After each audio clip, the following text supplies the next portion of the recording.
বরিশাল নগরে চাঞ্চল্যকর এক ঘটনায় 7টি শিয়াল হত্যা করে রান্না করে খাওয়ার অভিযোগ উঠেছে। শুধু তাই নয়, জবাই করা শিয়ালের ছবি ব্যবহার করে সামাজিক যোগাযোগ মাধ্যমে মাংস বিক্রির বিজ্ঞাপন দেওয়ার অভিযোগও সামনে এসেছে।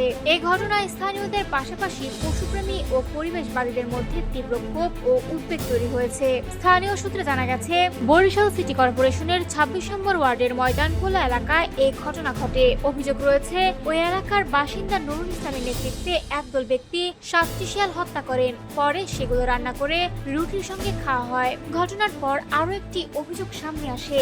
নাইম রাজ নামের একটি ফেসবুক আইডি থেকে জবাই করা শিয়ালের ছবি দিয়ে মাংস বিক্রির একটি পোস্ট দেওয়া হয় বলে দাবি করা হচ্ছে।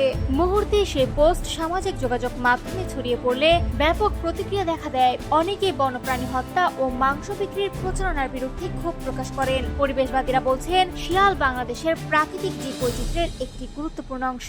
বন্যপ্রাণী সংরক্ষণ ও নিরাপত্তা আইন অনুযায়ী শিয়াল হত্যা বা এর কোনো অংশ কেনাবেচা আইনত দণ্ডনীয় অপরাধ। তাই ঘটনার সঙ্গে জড়িতদের দ্রুত শনাক্ত করে আইনের আওতায় আনার দাবি জানিয়েছেন তারা। এ বিষয়ে বরিশাল বিভাগের বন কর্মকর্তা মোহাম্মদ রফিকুল ইসলাম জানিয়েছেন, বিষয়টি সম্পর্কে তিনি অবগত হয়েছেন। ঘটনার সত্যতা যাচাই করতে লোক পাঠানো হবে এবং প্রয়োজনীয় ব্যবস্থা নেওয়া হবে। তবে অভিযোগের বিষয়ে অভিযুক্তদের কোনো বক্তব্য এখনো পাওয়া যায়নি।